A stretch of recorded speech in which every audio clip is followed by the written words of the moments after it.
தமிழக வெற்றிக் கழகம், தளபதி விஜய். இந்த 2 வார்த்தைகளை தான் ஒட்டுமொத்த இந்தியாவே, தமிழகமே இப்போதைக்கு உச்சரிச்சுக்கிட்டு இருக்கு.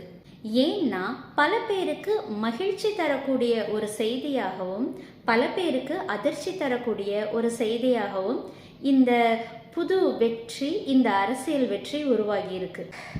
நடக்கிறதெல்லாம் பார்க்கும்போது ரொம்ப துல்லியமாக தெரியுது, அரசியலில் ஒரு புது காலகட்டம் தொடங்கி இருக்கு அப்படிங்கிறது. எனக்கு கடைசி விவசாயி படத்தில் ஒரு போர்ஷன் வரும், ரொம்ப ஒரு அற்புதமான போர்ஷன். அதில் ஒருத்தர் விஜய் சேதுபதி மனநலம் குன்றியவர் அப்படிங்கிற நினைப்பில் அவர்கிட்ட கொஞ்சம் வம்பு வளர்க்குறதுக்காக போய் கேட்பாரு, தமிழ்நாட்டை யார் ஆள்றான்னு உனக்கு தெரியுமா அப்படின்னு கேட்பாரு. அதற்கு விஜய் சேதுபதி என்ன பதில் சொல்லுவார்னா, முருகன் தான், வேற யாரு அப்படின்னு ரொம்ப அசால்ட்டா கேட்பாரு. நீ ரொம்ப தெளிவா இருக்கடா, நீ மட்டும்தான் தெளிவா இருக்க அப்படின்னு சொல்லிட்டு அந்த ஆள் அங்கேருந்து எந்திரிச்சு போயிடுவாரு. ரொம்ப அழகான ஒரு சீன் அந்த படத்துல. நான் கூட உள்ளூர பிலீவ் பண்ற ஒரு விஷயம் என்ன அப்படின்னா, யார் நாற்காலியில் அமர்ந்தாலும் அமராவிட்டாலும் அந்த இறைவன் தான் ஆட்சி நடத்துறான் அப்படிங்கிறது. மக்களோட கரங்கள்ல தான் இறைவன் நிறைஞ்சிருக்காரு. அதனால தான் மக்கள் தீர்ப்பு மகேசன் தீர்ப்பு அப்படிங்கிறாங்க.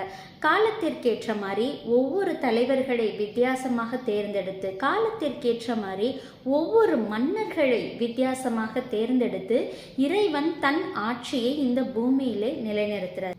எது நடந்தாலும் அது அந்த இறைவனின் சித்தமாக இந்த பூமியிலே நடக்குது.